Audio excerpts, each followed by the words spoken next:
I'm always Oh, slouching. me too. There we go. Oh, I really enjoy doing these little interviews. So thank you for. Oh, I love them. Well, for you, anything. Mhm. How many have you done? Just the one. So you're my second one. Oh, fun. And Gary was first?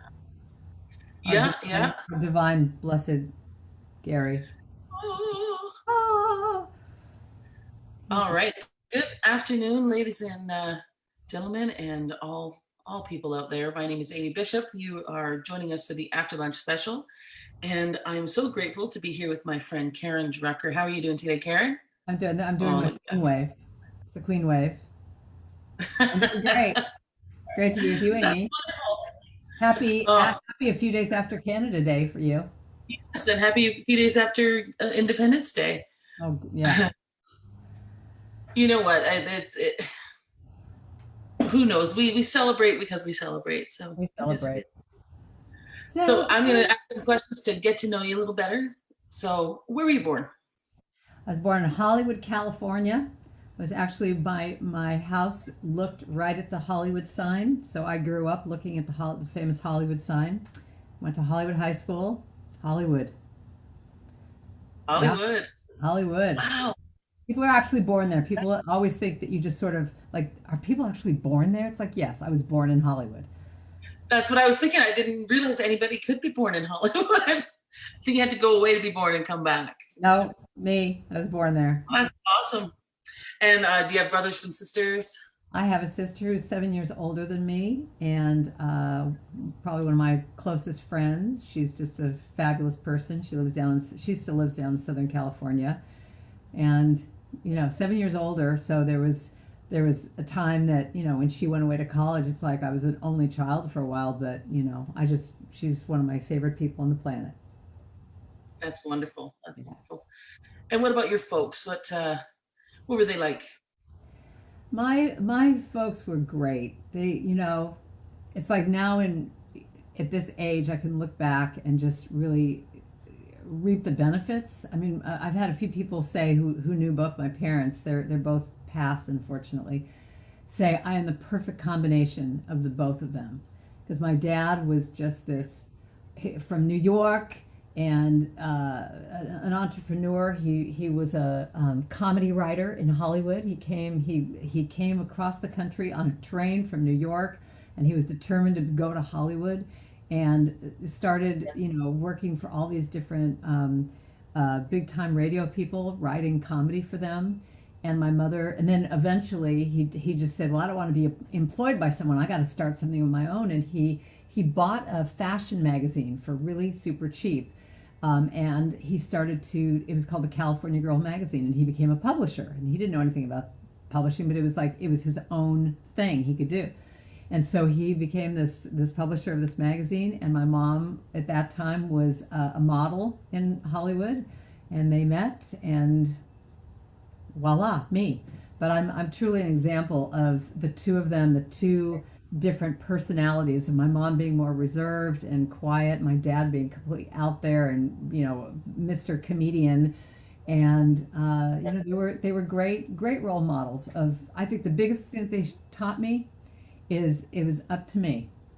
Everything's up to me. It's like you don't sit around and wait, and I think that's the entrepreneur part of both of them that modeled that for me. Because when I got into singing, when I started doing this music stuff, like I just always felt like, well, the phone's not just going to ring. I have to like create something, for it to, I'd be, doing everything I could to make a living doing it. So great example, of them. They were great examples for me of how to forge through life.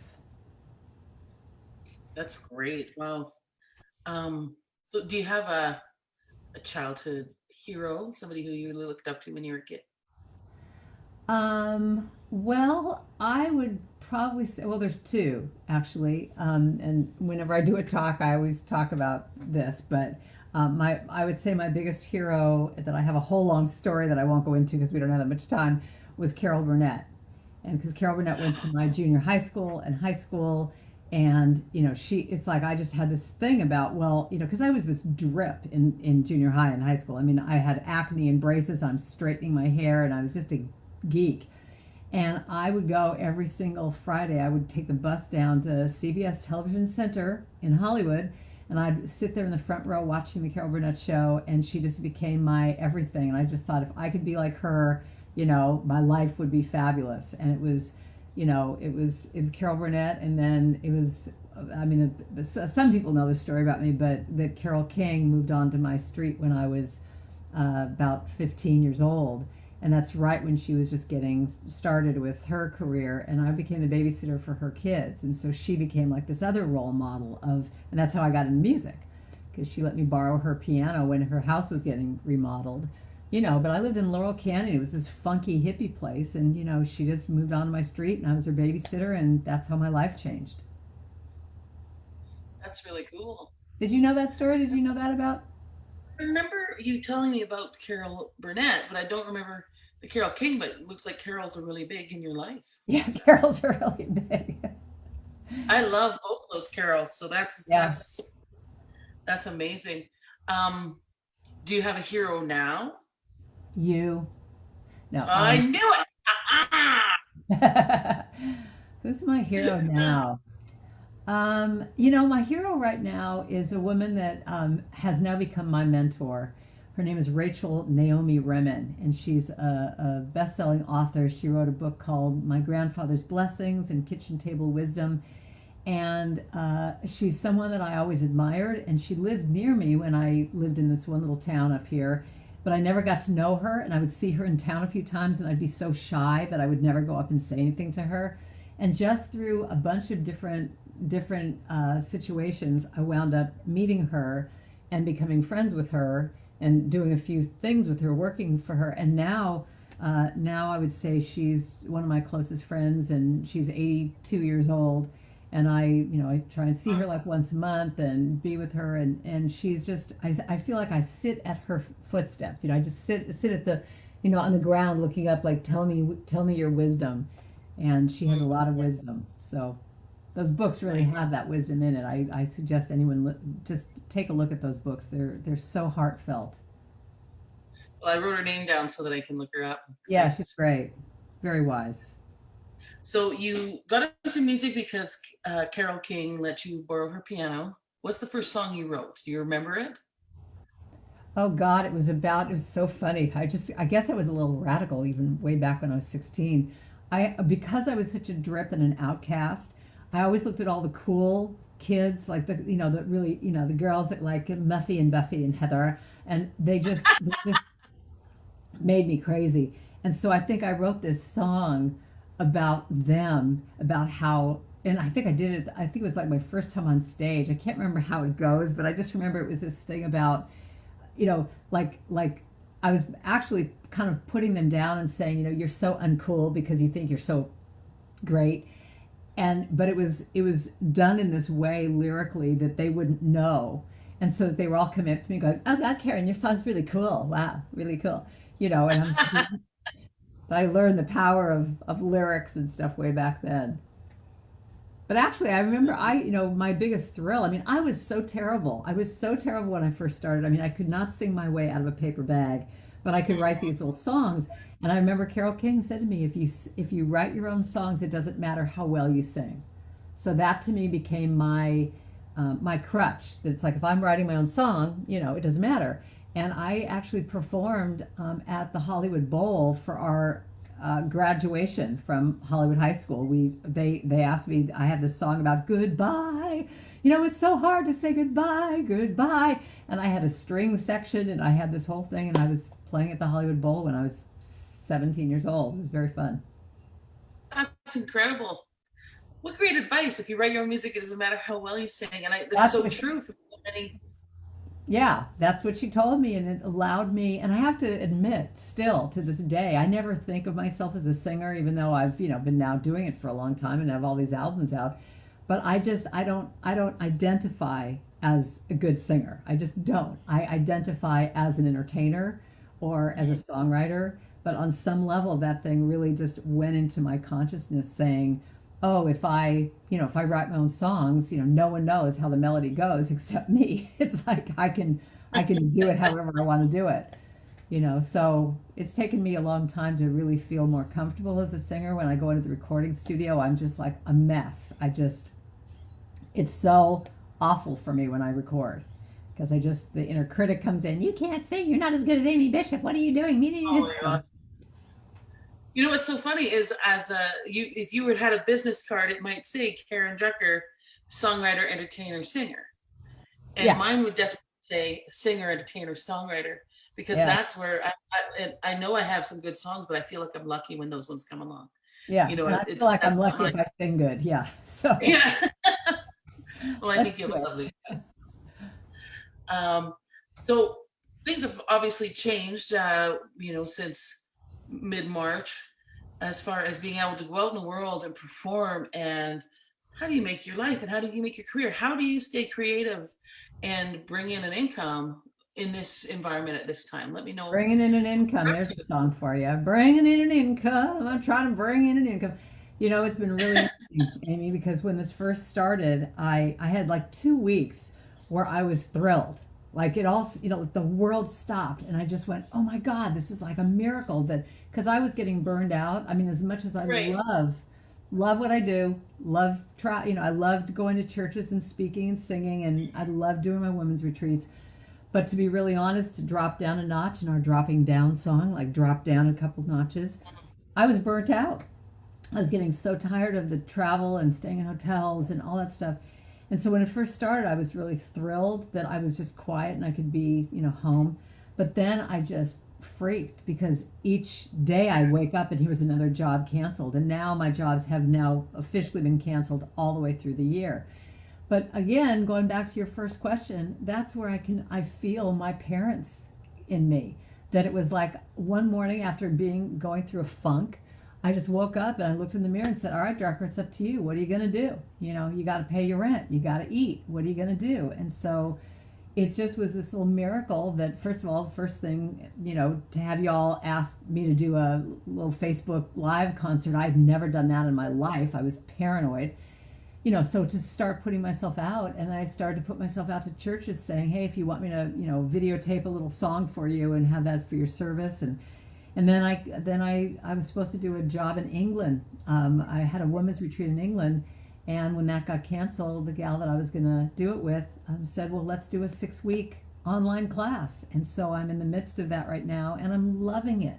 So to really answer your question, it's like the world has opened up for me to really see that I can do women's retreats online, that I can offer, like I did a chant workshop for a church recently, and I can start offering classes. So it's brand new, don't know how to do it, don't really know what I'm doing, but I'm just throwing myself out there and saying, "Okay, world, here I am."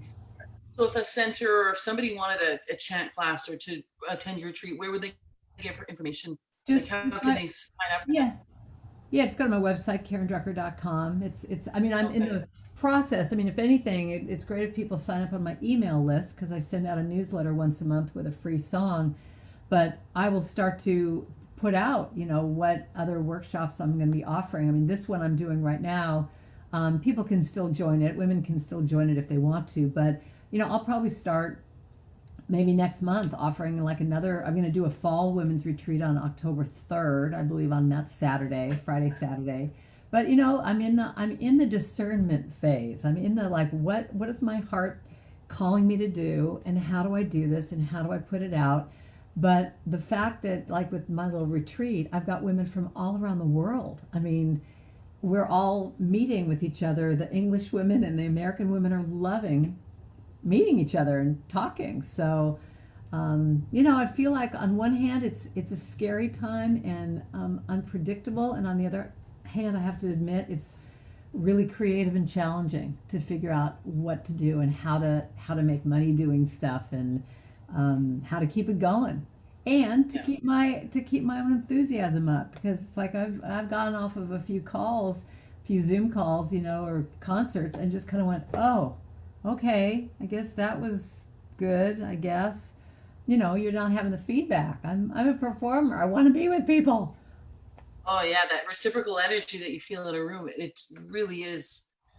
I miss it for sure. I miss it. You know, I'm actually doing a concert tomorrow with my husband playing guitar. We're going to go to a convalescent home, and they have us on a flatbed truck playing outside in the parking lot, and then they're going to drive us around to the other side of the building so that those people, you know, they open up their windows, they sit on their balconies or whatever, and I perform to Yeah, them. So that'll be my first live performing in 4 months. that's nice. So That's so you give a free song every time you send an email up. yeah, every once a month in my newsletter, yeah. Yeah, That's but I'm nice. also, you know, I'm sending out free videos to churches for Sundays, you know, so Yeah. Well, you're of doing the same course. Yeah. thing. We're just throwing it out there, you know, whoever needs us. Gotta do what you can. But you have a book called The Heart of Healing book Oh, it's that a, if well, people can get for free. yeah, this is a booklet.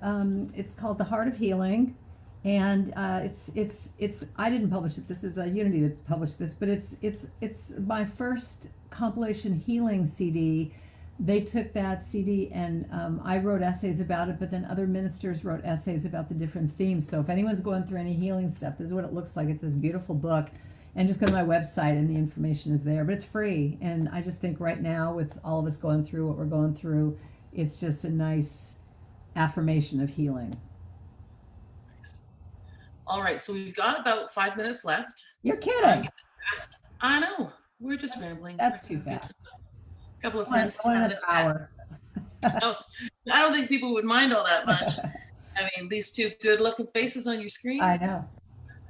However, I'm going to ask you some questions and just answer the first thing that comes to your mind, unless it's completely inappropriate. I feel Then like I'm answer in it jeopardy. loud. Okay, ready to go. What was the first record you bought with your own money? Beatles, Hard Day's Night. Nice. What is one of the things I you didn't would? remember. What is something that you'd love to put on your bucket list? Uh, Going to Bali. Oh, Nice. I didn't realize that. Okay. Dave, now you know where to go when this is all over. Oh. Do you have any unreasonable or strange phobias? Oh God, that's a really good one. Um, well, it used to be technical stuff. I used to just completely just go, I just don't do technical. Like I would just be like really stupid and just go, oh my God, I just don't do this. And now look at me, I'm like Miss Technical. So that was kind of like, yeah, I would say that that's it. But phobias, I don't really know about. I don't know about that. Go ahead. Next. Right. What's your favorite summer activity? Swimming in the bay, in San Nice. Francisco Bay. What's your favorite cartoon character and why? Oh, oh God, that's a great question. Who would it be? I think I think Winnie the Pooh. I don't think I've ever even realized that Winnie the Pooh because it's like the sweetest, softest character, just sweetness. Nice. Are you a morning person or a night person?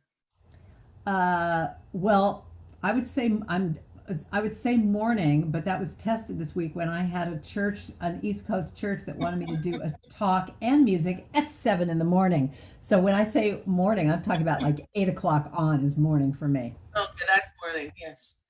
Um, Seaweed, yucky or yummy? Oh, yucky. I just if seaweed, that's really what you just asked me? Yeah, Seaweed? seaweed, like what they wrap sushi in. Oh. Well, I see. I immediately, I'm a bay swimmer, so I'm immediately thinking seaweed in the water, and anything that touches me in the water, I just go, like I just swim really fast. Like I just got to get a seaweed. So yeah, Uh, eating a California roll, yeah, I could do seaweed like that. That's fine. okay. All right. What's one thing that annoys you? Uh, uh, loudness,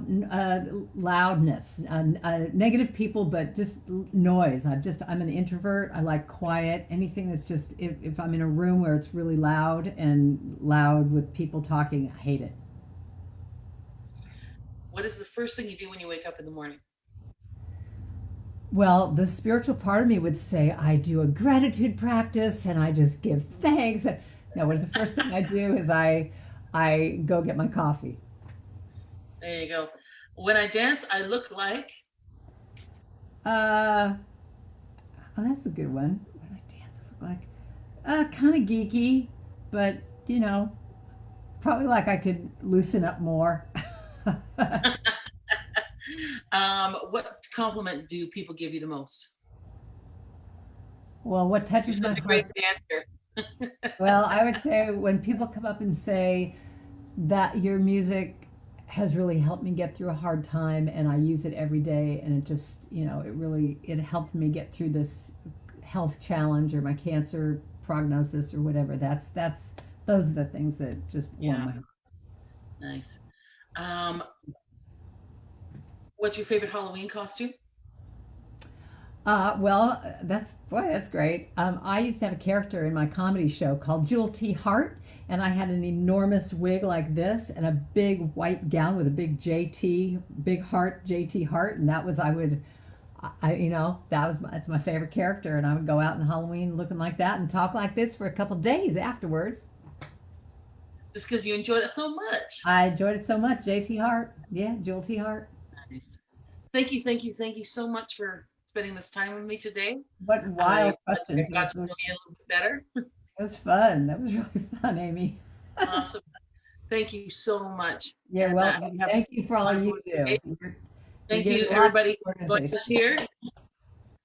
And tune in every week because we have an after lunch special every week hosted by the Science of Mind magazine. I'll Yes. be back in August. Somebody else.